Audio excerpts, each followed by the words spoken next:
Hello and welcome to the Scientology Money Project on YouTube with your host, Jeffrey Augustine. Today is part 4 on why L. Ron Hubbard did not actually create Scientology. And I'm going to put it all together today and tell you all the secrets. So, L. Ron Hubbard, in May 1951, the Dianetics Foundation of Elizabeth, New Jersey was going bankrupt, and they had their assets attached by the court because they could not pay a printing bill. Meanwhile, on the other side of the United States, in Los Angeles, California, Volney G. Matheson, a California chiropractor, had patented his electropsychometer, which is short for EMeter. Why had Volney Matheson patented his electropsychometer? Well, I'll tell you. Volney was a man of many talents. He was a California chiropractor, and that was in a time where chiropractic was viewed as quackery. I personally like chiropractic, but I don't make a universe out of it. I sometimes like to have my back adjusted. Other people don't like it. So it's for me, I don't have anything on it if you like it or don't. But Volney was a holistic practitioner. That's what we would call him now. He actually believed a lot of physical pain that people would come to him for would be adjusted had an underlying emotional distress. Maybe it was stress at job, at work. Volney was an amateur psychotherapist. He read deeply. I know he read Jung's 1919 book, Studies in Word Association, using the psychogalvanometer. I know he read that. So Volney created and invented his own electropsychometer. He felt that the psychogalvanometers on the market at the time just weren't good enough, and they weren't. And the reason for that is because World War II had forced a dramatic improvement in electronic components. So Volney had the advantage of vacuum tube technology, which hadn't existed for any prior devices in psychogalvanometry. That is the use of galvanometers in psychiatric or psychological treatment. So Volney patented this big, beautiful machine called the EMeter, and that's it. It's gorgeous. Look, I sold scientific devices for 30 years, and I have to say, I love technology. This is a beautiful piece of over-engineered 1950 equipment. I give Volney Matheson an A+ for industrial design. It's gorgeous. Now, whether this is quackery or pseudoscience, it doesn't matter. I'm just saying the design is beautiful. Look at that thing. It's got the Bakelite switches, and it's just well designed. Well done, Volney. He was born in 1897, and he left us in 1965, and he went to a much better place than L. Ron Hubbard, certainly. But this was Volney's creation. So what Volney would do when people would come to him for adjustment, he would put them on his EMeter. He would talk about what's bothering you. He would want to get to the underlying emotional or psychological problem, because that would make the chiropractic treatment much more effective. So that he was an early holistic practitioner. Now, Volney was also a businessman. So what he did is he started selling his equipment. There's a picture of Volney with a female patient. He has her on the EMeter, and he's auditing her. L. Ron Hubbard doesn't even know this is going on. And this is why I am saying Carl Jung, the psychiatrist, in 1906, was doing what Hubbard called Scientology auditing. And as I said in my last video, the psychiatrists had it first. The psychs got it first. And Volney Matheson, in many ways, owing a debt to Carl Jung, is the true father of what Hubbard called Scientology. And you can see it here. Again, Hubbard was going bankrupt. All Hubbard had was hypnotic regression, and his assets were seized. So a little bit of Scientology history for new Scientology watchers. As Hubbard was going bankrupt, the foundation there in New Jersey, it had been charged with teaching medicine without a license. So in New Jersey, Hubbard was facing criminal charges for teaching medicine without a license, because he was saying Dianetics could cure diseases, and I'll teach you how to do Dianetics. Elizabeth, New Jersey Foundation was going bankrupt, had their assets attached. So a wealthy Dianeticist named Don Purcell, Purcell, Don Purcell lived in Wichita, Kansas. He and his wife were enthusiastic Dianeticists. So they said, Ron, why don't you come out to Wichita and we'll put you up. Don was a wealthy oil man and a real estate developer. He said, we'll stake you. We believe in what you're doing. So Hubbard, of course, not wanting to face criminal charge of teaching medicine without a license and going broke, took Don up on the offer, and he got in his Chrysler and drove from New Jersey out to Wichita. And he spun it. There's articles you can read at the time where he was going to create a Dianetics city in the suburbs of Wichita. And he was talking about how New Jersey was a horrible place and Wichita was the center of the country and so much more welcoming. So he spun it. But what happened is Hubbard just kept spending Don Purcell's money. Don Purcell was a businessman who knew how to read a P&L, and he wanted to rein Ron in. And he said, look, Ron, you got to cut back expenses. You can't keep spending all my money. We have to have this as a going concern. I can't just keep pouring money down. And so Ron and Don Purcell fought because L. Ron Hubbard would have fights with everyone he got into, and that would be a pattern throughout his life. While Ron was losing money in Wichita, Kansas, and arguing with Don Purcell, Volney created the Matheson Electropsychometer company here in California, and he was selling his EMeters to psychiatrists, psychologists, neurologists, and mental therapists. Volney even had his own manufacturing company, the Archon Manufacturing Company here in Los Angeles, and he had a sales agency called Hayes and Barrett out of Oakland, California. So Volney had a going concern. And when you bought Volney's EMeter, what you got was his manual of electropsychometry. It told you how to audit. Volney had created a system of auditing he called Technique 100 or associative processing. So when you bought his meter, you got the book on how to audit. So key parts of Scientology were actually created by Volney Matheson. For example, the tone scale, PTS handling, that's potential trouble source. Matheson used traumatic reduction therapy, where he would bring up a painful event and go over and over it, like peeling the layers from an onion until it reduced or erased. Volney also spoke of mental image pictures and facsimiles. This is his tone scale he created. You can see the dial in the middle of it. The tone scale would later become incorporated into Hubbard's own version of it, which is linear and not circular, but Hubbard got the idea from Volney. This is my layout. Volney Matheson had created his own standalone EMeter-based psychotherapeutic system. L. Ron Hubbard knew nothing about it, hadn't met Volney, and you can see the flow from the galvanometer, the laboratory instrument. It becomes a psychogalvanometer in 1850 under Hermann von Helmholtz, looking at taking it into the psychological realm. And then we saw Charles Fay in 1888 looking at galvanic skin resistance and how galvanic skin resistance would change owing to psychological affect or mood. And then Carl Jung took it into a formal, full-blown psychiatric treatment protocol, published it. So Carl Jung was working in 1906. His work was published in the English language in 1919. So again, Volney Matheson has his own standalone EMeter-based psychotherapeutic system. He has the EMeter, associative processing, which is also known as Technique 100. And L. Ron Hubbard has exactly nothing. He has hypnotic regression. His second book's only going to sell 1,250 copies, and he's headed toward bankruptcy. He's in a big fight with Don Purcell. So now, this was what I said in my earlier video. Hubbard's headed toward bankruptcy. Volney's got this beautiful system he's selling and making money on, and it's catching on, and he's selling it to psychiatrists, psychologists. This is from Dianetics, Modern Science of Mental Health. All Hubbard knows of the galvanometer is nothing. If you want to read this quote, I'm just going to read it because it's so amusing.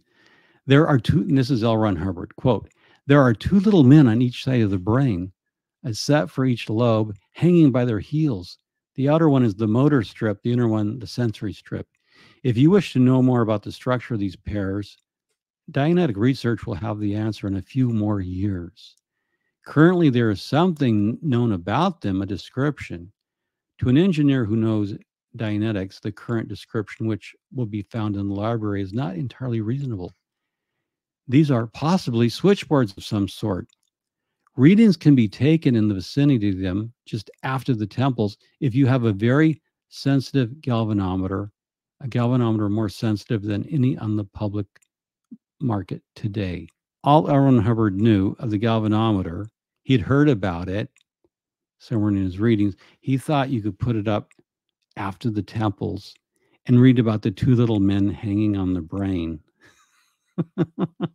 Let's just go back to that. Hubbard says, there are two little men on each side of the brain. Two little men.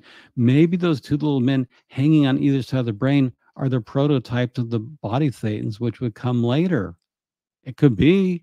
I mean, Hubbard has little men hanging on the brain. What Hubbard was confused about, putting electrodes after the temples, he's confused. He's talking about an electroencephalogram, which is part of electrophysiology. So Hubbard from Dianetics, there's evidence that he did not know about electropsychometry, galvanic skin resistance. There's none of it in Dianetics. Zip, nada, zilch. Hubbard didn't know about it. And I have to establish this to properly show that L. Ron Hubbard did not invent Scientology.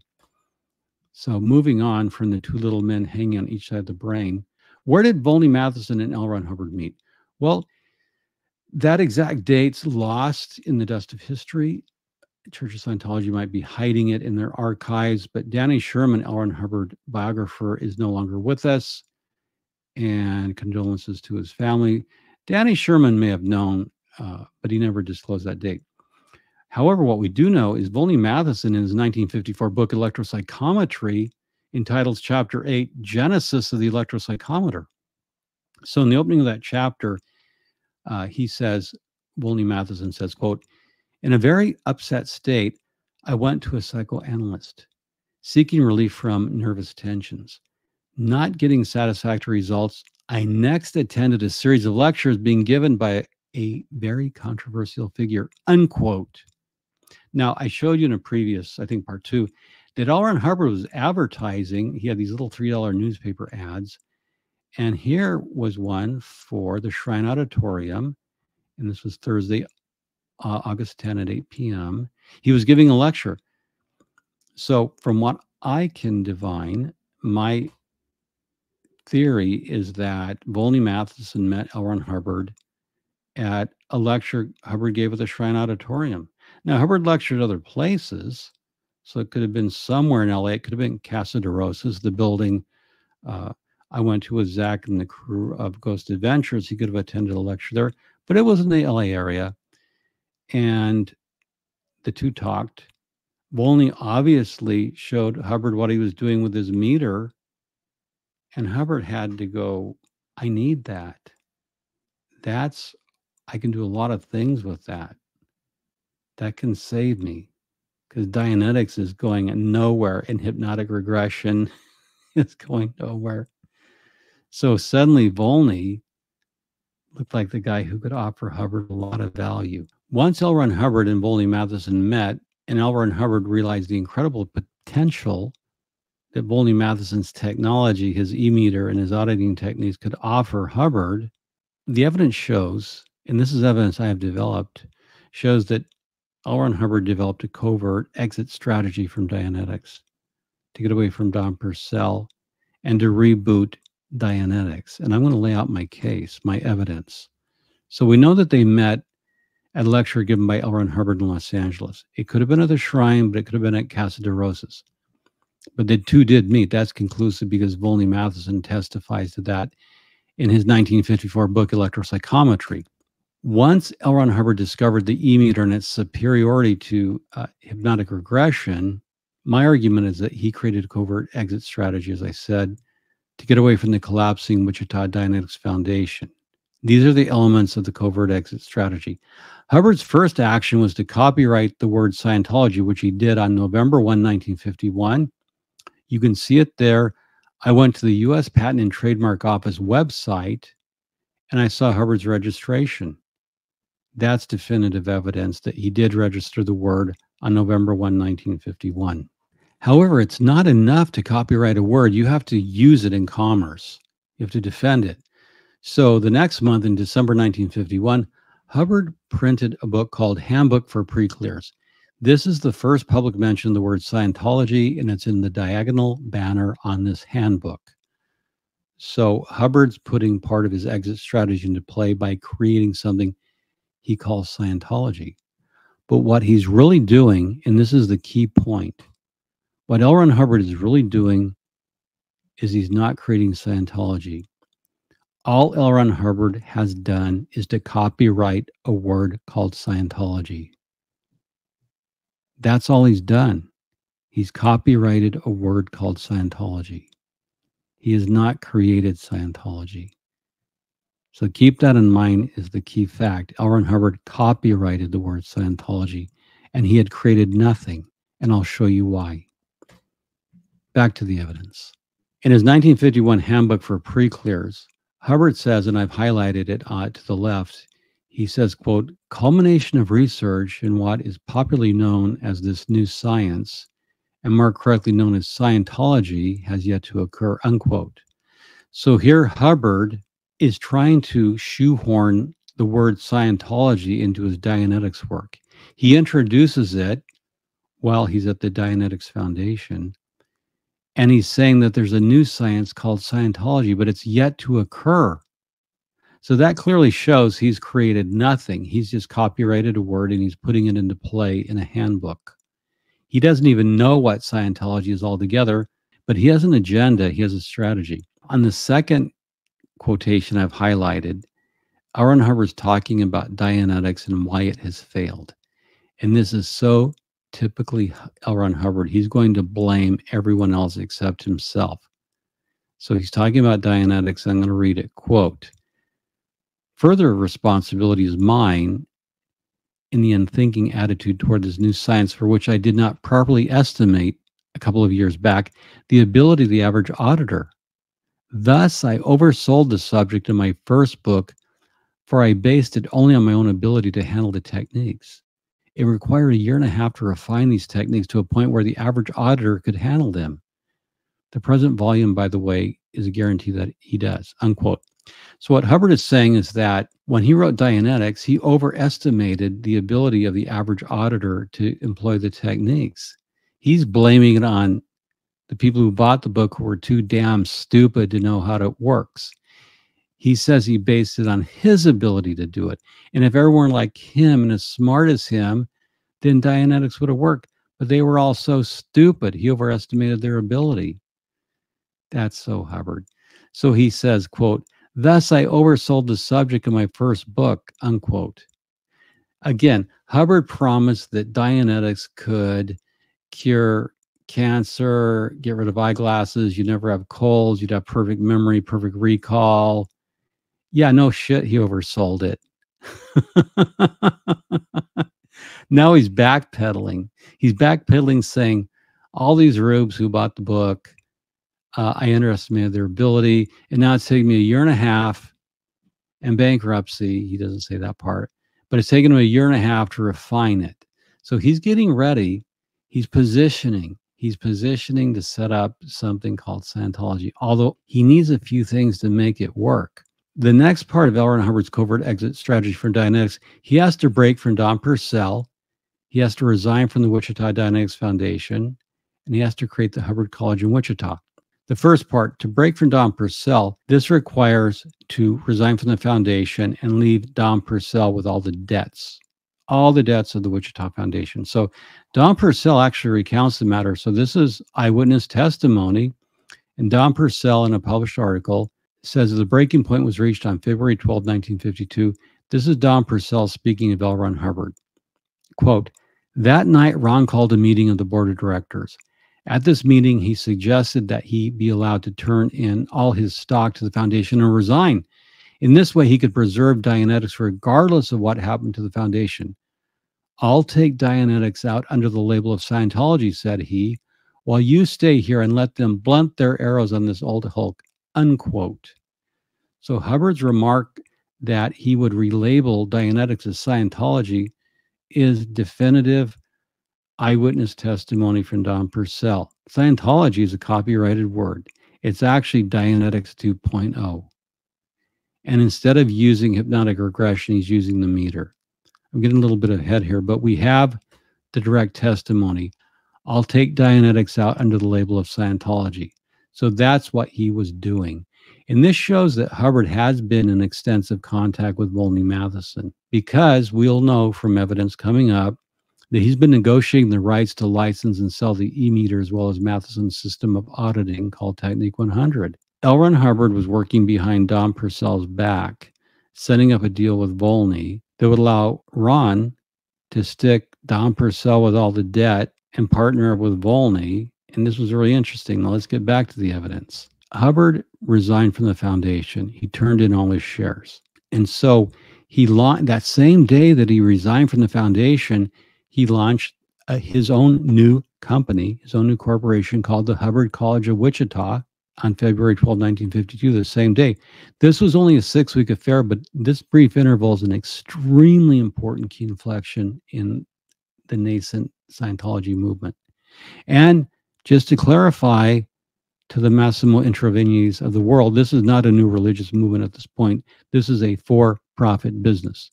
Scientology would not become a religion until 1954. It's still very much a for-profit business owned by L. Ron Hubbard. It's not a new religious movement. That's a subject for another show. And I just want to point out to Massimo Intraveni and his fellows at Cheshire what's really going on here. And I do hope they give me a formal response to my video, that they step up and we can debate it. Hubbard creates his new company called the Hubbard College of Wichita.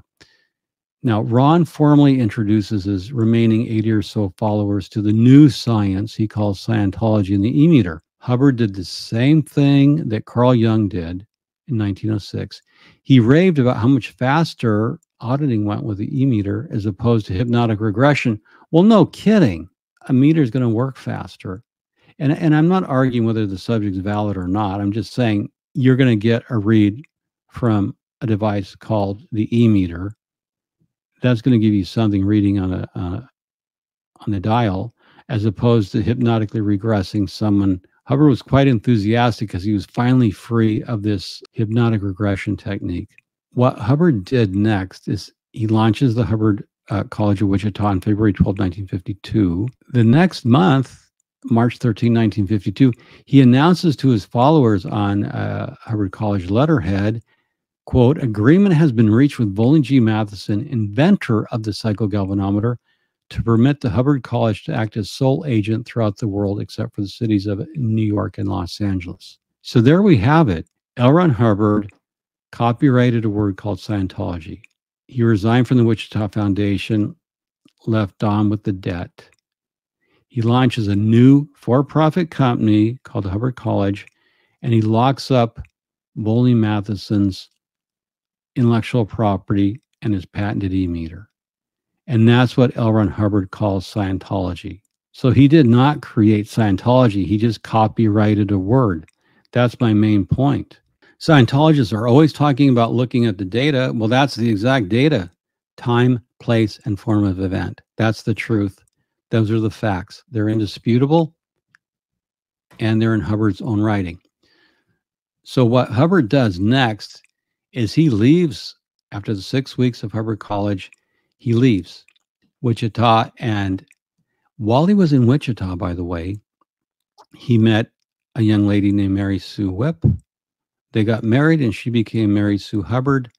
So he takes his new bride, and they get in the Chrysler, and they drive to Phoenix, where Hubbard creates yet another new company that he owns called the Hubbard Association of Scientologists. He launches Scientology in Phoenix in 1952. And what he's doing is he's selling the Matheson Electropsychometer. You can see on the right, this is a piece of Hubbard's sales literature, and he's praising Volney Matheson's EMeter to the heavens. He's saying bluntly, auditing can't be at optimum without an electropsychometer. But yeah, no kidding. He's gotten rid of, like I said, he's gotten rid of hypnotizing people to try to get them to recall their past lives. The other clever thing, because the EMeter appears to be a scientific device, an electropsychometer, because it appears to be scientific, it can fit the copyrighted word Scientology. But it can also allow Hubbard to articulate something called the whole track. That's Hubbard saying that time goes back to the beginning 4 quadrillion years ago. Never mind that that exceeds the age of our universe. Hubbard just can make stuff up. That's the power of authorship and science fiction. And remember, Massimo, it's still not a new religious movement. It's a for-profit business engaged in psychotherapy using an electropsychometer. That's what Hubbard's doing, and I'll show you why he says that. Okay, but having this scientific device, or apparently scientific device, will allow him to create the whole track. That means Hubbard can treat people on the EMeter, and they can go into their past lives, and it's scientific. Hubbard creates a tautology saying, if it reads on the meter, it must be true. Hubbard creates another tautology saying, if it's true for you, it's true. What's true for you is true for you. That's how they say it in Scientology. What's true for you is true for you. So if you have past lives and they read on the EMeter, why that's true. So let's take it up on the EMeter by a few intents of auditing, and we'll do it on this scientific device. So Hubbard has very deftly simply rebooted Dianetics. So really, early Scientology is Dianetics 2.0. That's what it is. So let's go back to our evidence and keep pressing forward in our case. We have the evidence. Hubbard did not create Scientology because he's selling the Matheson electropsychometer. He's giving Volney Matheson credit for being the brilliant creator of this device. Here's a picture, by the way. When he goes to Phoenix with Mary Sue, his new bride, there's a picture of the Hubbard Association of Scientologists, and L. Ron Hubbard's in front with his happy adherents. And more to the point, this is a picture of the Camelback House, which is now in the National Register of Historic Places. There's L. Ron Hubbard, and there's an EMeter, and that's Volney Matheson's EMeter there. So Hubbard and his Scientologists are working with Volney Matheson's EMeter and Volney Matheson's Technique 100. So that's yet more evidence that it's all based on the work of Volney Matheson, and Hubbard has simply licensed it. And of course, I can show you this. This is Hubbard Association of Scientologists. It would later become the Hubbard Association of Scientologists International, or HASI. That would become the membership organization for the Church of Scientology that would be incorporated in 1954 as a religious corporation. Hubbard's selling a basic course for serious study groups. This is simply private labeled Matheson intellectual property. So Hubbard comes out with his own book on electropsychometry by L. Ron Hubbard, but all it is Volney's book. And I made the point earlier that when Carl Jung used the galvanometer, he was working in a Freudian framework. I made the point when the police use a galvanometer, they're working with a law enforcement interrogation framework. And I made the point that the EMeter can only read galvanic skin resistance. Therefore, it's agnostic and can be used in any framework. So again, what Hubbard does is he takes his Dianetics framework and he begins to superimpose that onto Volney Matheson's techniques. So there is a divergence at which Mathesonology, which we could actually call it, becomes Dianetics 2.0, otherwise known as Scientology. And that's the true origins of it. So Hubbard does begin to create something that's uniquely his about the time he incorporates the Church of Scientology in 1954 for tax reasons and a lot of other reasons, getting First Amendment protections and such. So that's what happened. He is selling private label Matheson technology.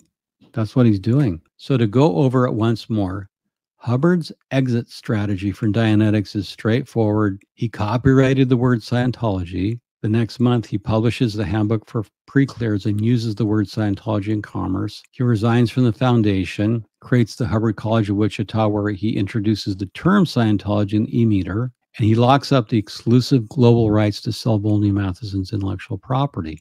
Volney retains the rights to sell it in New York and Los Angeles, and Volney continues to sell it to psychiatrists, psychologists, and mental health professionals. So while L. Ron Hubbard is damning psychiatry to hell, Volney continues on selling his Technique 100 and EMeter to the very people Hubbard is damning. And for several years, Volney is holding his own EMeter congresses, just as L. Ron Hubbard is doing his congresses. So Hubbard relocates, and that's relocates to Phoenix and sets up the Hubbard Association of Scientologists. So my conclusion was original Scientology was Dianetics 2.0. Something that I want to show you, and this slide's very important because I mentioned that Volney Matheson continued marketing to his own client base, which was psychiatrists, psychologists, and mental health professionals. Volney kept marketing to his client base. Hubbard kept marketing the same thing, Volney's system, to Scientologists. One amusing thing, Hubbard graciously, in his beneficence, allowed Dianeticists who were with Don Purcell to become Scientologists for a fee. They had to pay a fee.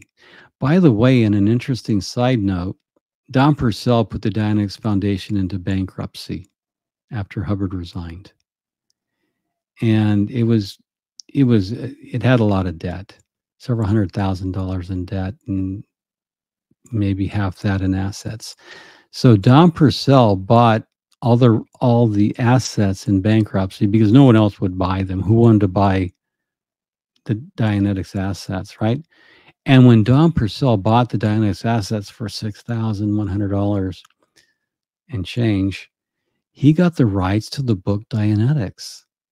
L. Ron Hubbard was pissed because he needed the Dianetics framework to do Scientology, but Don Purcell owned the book that L. Ron Hubbard had written. So what L. Ron Hubbard did is he stole the mailing list from the Dianetics Foundation, and he wrote, I think Johnny Tech said, like 21 poison pen letters attacking Don Purcell and damning him to hell for screwing over Ron, when in fact Ron left Don holding the bag. So Ron lost the right to Dianetics for many years. And he gave Don so much grief. And this was the beginning of fair game. This really was a malicious character assassination and an attack on Don Purcell, who just tried to help Ron. So no good deed goes unpunished. This was early fair game. Don Purcell finally said, to hell with it, Ron. You can have your book back. I just want to be done with this thing. And now Ron Hubbard said, what a prince of a man. Dianetics and Scientology is unified. And that's when L. Ron Hubbard said, Dianetics treats of the mind, Scientology treats of the spirit. Well, it's the same damn thing because they're both looking for engrams and they're both using the meter and they're both using the same thing. So Hubbard could be so disingenuous and dishonest, and that's an example of it. But here is something remarkable. In the Journal of Scientology in 1954, I believe this is from, L. Ron Hubbard writes, electronics gives life to Freud's theory. And he says that the associative process, that's Volney's Technique 100, quickly breaks case with use of EMeter.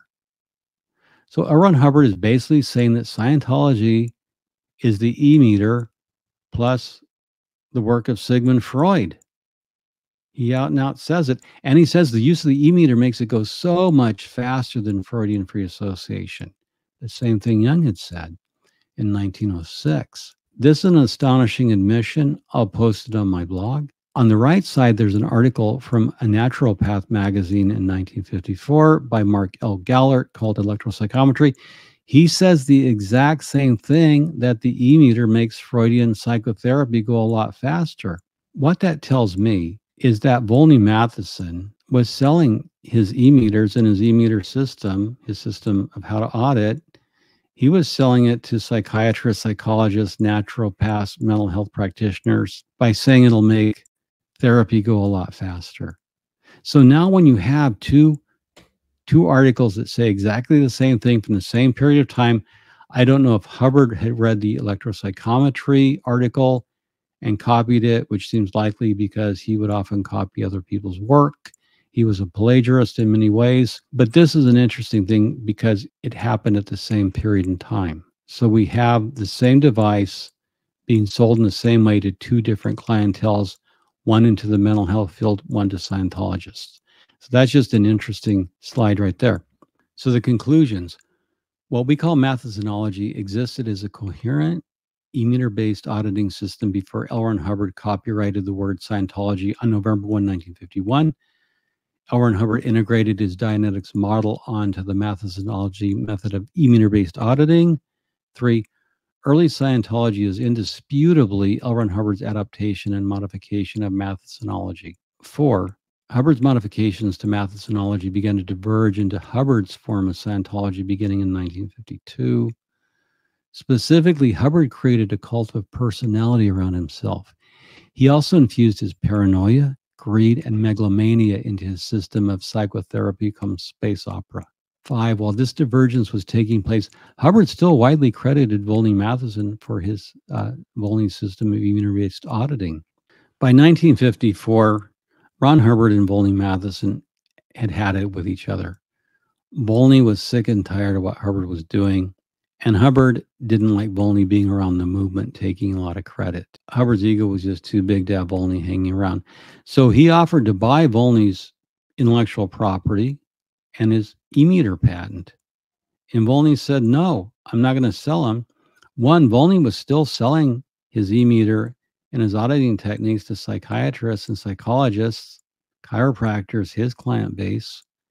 And 2, the Scientologists gave Volney Matheson a good income stream because Hubbard's movement was growing. So why would Volney sell? So he said no. About that time, L. Ron Hubbard kicked the EMeter out of Church of Scientology. So Ability Miner Magazine, 1955, which is a Scientology publication, Hubbard writes, quote, "It's true. Auditors now are not using EMeters. Far superior to any mechanical device is direct expert observation of comm lag. Two-way live communication is the basis of all superior auditing, and EMeters just ain't live." So a comm lag, L. Ron Hubbard claimed, was superior to the meter. A comm lag in Scientology is a communications lag. It simply means if I ask you a question and there's a delay, that means you're either lying to me or you have a withhold or something's up, because you better be able to answer me instantly. That was L. Ron Hubbard's view. Now, in reality, Scientology kept using the EMeter because you couldn't do Scientology without the EMeter. You just couldn't do auditing. A comm lag wasn't it. But L. Ron Hubbard had to do a little bit of grandstanding here and saying, it's out, it's out. But what was really going on is that L. Ron Hubbard had Don Breeding, one of his guys who knew electronics, inventing his own meter. And I'm going to show that to you right here. This is Hubbard's meter. Now, this isn't the first original one, which is the American Blue, or there's one in Britain. But Hubbard did patent his own EMeter in 1958. So he got out from under Volney Matheson, and he had adopted and modified enough of Volney's techniques to make it unique within the Scientology framework. But the DNA of Volney Matheson remains in Scientology. The DNA of what Carl Jung did remains. So Hubbard has his own EMeter. It's called the Hubbard Electrometer, and this was it. A couple interesting things. Volney Matheson's EMeter was AC, alternating current, and it had vacuum tubes. It put 500 microamps through a person holding the cans. Hubbard's was transistorized and only put 50 microamps. That was a significant change. Hubbard claimed it was much, much better than Volney's meter, and the profit margin on it was astronomical. So that's how, and by that time, Volney had resigned from the Church of Scientology, wanted nothing more to do with Hubbard. And he also didn't, he saw fair game. He saw how L. Ron Hubbard would attack his enemies. He didn't want it. So he disappeared from the scene, quietly continued on with his own line of work and his own client base elsewhere. So in summarizing things, to borrow a term of art, Scientology's major arcana is Sigmund Freud, because as Hubbard wrote, Scientology was simply Sigmund Freud's free association techniques accelerated by Volney Matheson's EMeter. So that's the major arcana. Volney Matheson, the EMeter, Volney Matheson's auditing techniques, and Freud. The minor arcana is Jack Parsons and Aleister Crowley. Those are the occult themes in Scientology, which I'll do in another video. And look, if you're an adept in Thelema, or you're in the occult, and you want to discuss Scientology with me, but then just reach out through my blog, The Scientology Money Project. You can contact me through my blog. I'd love to compare notes with you on the occult aspects of Scientology, because that's really interesting and we could get into it. So that's the story of how Scientology came about. It was simply a copyrighted word and it used Volney Matheson's technology, his intellectual property and his meter. That's what really happens. The evidence is there. It's irrefutable. For the Scientology Money Project, this is Jeffrey Augustine. Thank you for listening.